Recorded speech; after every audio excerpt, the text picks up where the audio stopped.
Кога решихме да направиме това интервю со трибуна и закажахме този ден и час, не сме ни предпоставили дека ќе почнеме со голема почит към загубата на целото семейство на Ваня, към нейните близки, приятели, съученици, към цяла Македония. Нито един човек не го заслужава, а още по-мало дете.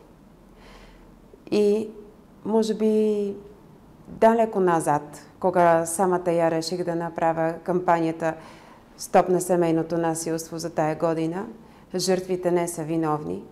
Сега гледаме връзката. Нема виновна жертва. Виновни са само насилниците.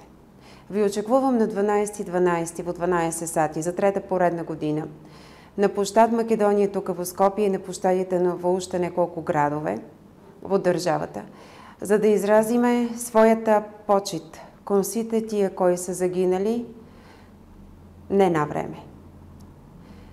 Да изразиме своята љубов и своята поддршка към тие кои се борат со семейното насилство и посебно кон децата.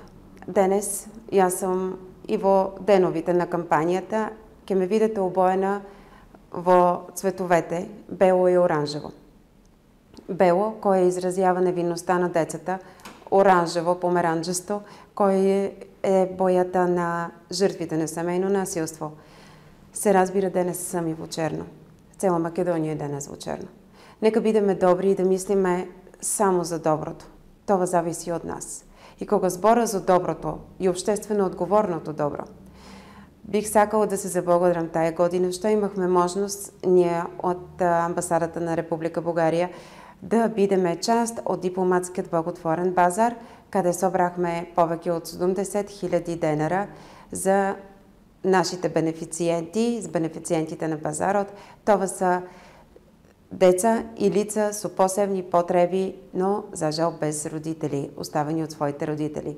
Базарот се организираше благодарение на Добре дојде Македонија Welcome Center и делегацијата на Европската унија тука во Република Македонија. Ви благодарам.